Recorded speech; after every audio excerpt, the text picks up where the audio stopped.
السلام علیکم گائز. آج کا جو ہمارا ٹاپک ہے وہ ہے ہم اپنے ایموشنز کو کیسے کل کر سکتے ہیں. دیکھا جائے تو گائز ہمارے معاشرے میں ایسے کیسز ہیں ڈیورس کی وجہ سے, بریک اپ کی وجہ سے, کسی پرسن کی ڈیتھ کی وجہ سے, یعنی اس کا جو ہم سفر ہے وہ یہ سمجھتا ہے کہ میرا جینے کا کوئی مقصد نہیں ہے, میرا جو زندگی ہے وہ ابھی میری زندگی نہیں, ختم ہو چکی ہے.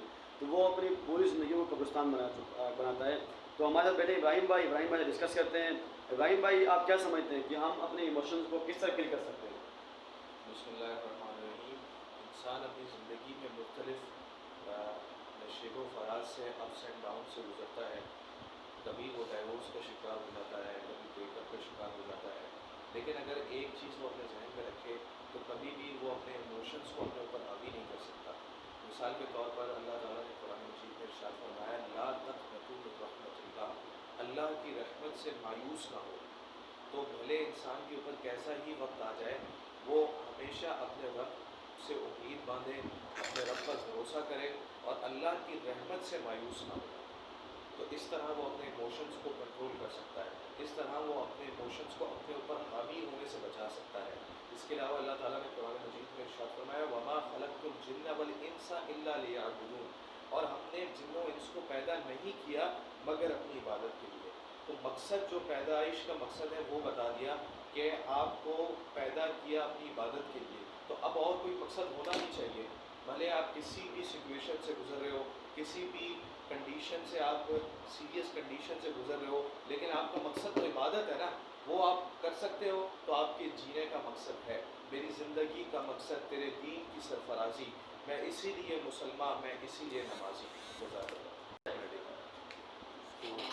اچھا ابراہیم بھائی, آپ مجھے بتائیں, ہمیں دیکھو بہت سے دن ایسے کیسز ملتے ہیں آپ یونیورسٹی میں یا کالج میں بریک اپ کے بعد, یعنی بریک اپ کے بعد اور یعنی جو پرسن فیمیل ہے یا میل ہے وہ یہ سمجھتا ہے کہ ہماری زندگی کو ختم ہو چکی ہے, کیونکہ سامنے والے بندے نے ہمیں بریک اپ کرنے کے بعد وہ اپنی پوری زندگی کو تباہ کر دیتے ہیں. وہ نہ اسٹڈی کرتے ہیں نہ کچھ کرتے ہیں, وہ پرسن ہے وہ ڈرگس میں چلا جاتا ہے اور اپنی جو پوری زندگی ہے اس کو لائے کے قبرستان بناتا ہے. تو آپ کیا سمجھتے ہیں, اس کو کیسے نکلنا ہوگا ہمیں اس لائف سے؟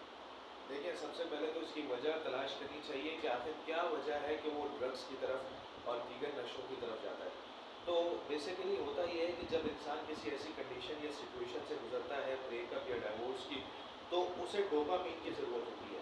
وہ ڈوپامین اسے ملتا ہے مختلف چیزوں سے, جیسے ڈرگس سے ملتا ہے, اور اس کو ڈوپامین کے اخراج کے لیے وہ جب ڈرگس لیتا ہے تو اس کی خوشی میں اضافہ ہوتا ہے, اور وہ ڈرگس جو ہیں ایڈکٹیڈ ہوتے ہیں. تو جب وہ ڈرگس کا ایڈکٹ ہو جاتا ہے تو جب تک وہ ڈرگس نہیں لے گا اسے وہ سکون اور خوشی نہیں ملے گی. دیٹس وائی وہ اس کا شکار ہو جاتا ہے. اب اس سے بچا کیسے جا سکتا ہے؟ اس سے ایسے بچا جا سکتا ہے کہ اگر وہ انسان اپنے ایموشنز پر قابو پا لے, اپنے ایموشنز کو کنٹرول کر لے, تو وہ اس طرح قابو پا سکتا ہے.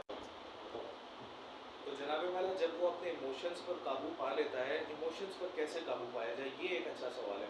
تو ایموشنز پر قابو پانے کے لیے آپ کو سب سے پہلے اپنے رب پر امید کرنی ہوگی, یعنی کہ اللہ تعالیٰ آپ کے لیے بہترین راستہ نکالے گا. دیکھو, ہمارے حق میں جو بہتر ہوتا ہے نا وہ ہمیں پتہ نہیں ہوتا, لیکن جو ہمارا بنانے والا ہے, ہمارا رب ہے, اسے پتہ ہے کہ میرے حق میں کیا بہتر ہے. مثال کے طور پر میں ایک پروڈکٹ بناتا ہوں, یہ موبائل بناتا ہوں, مجھے پتہ ہے اس موبائل کے لیے کیا بہتر ہے اور کیا بہتر نہیں ہے. تو ہمیں بنانے والا ہمارا اللہ ہے, اسے ہم سے زیادہ پتہ ہے کہ ہمارے حق میں کیا بہتر ہے. تو جو ہمارے حق میں بہتر ہوگا اللہ وہی فرمائے گا. تو اپنے اللہ سے دعا کرنی چاہیے کہ یا اللہ, ہو سکتا ہے کہ یہ میرے حق میں بہتر نہ ہو, یعنی کہ جو جس سے میرا بریک اپ ہوا ہے اس کے ساتھ میرا جو ہے وہ میری قسمت میں نہ ہو, میرے نصیب میں نہ ہو. اس طرح وہ اپنے ایموشنز کو کنٹرول کر سکتا ہے.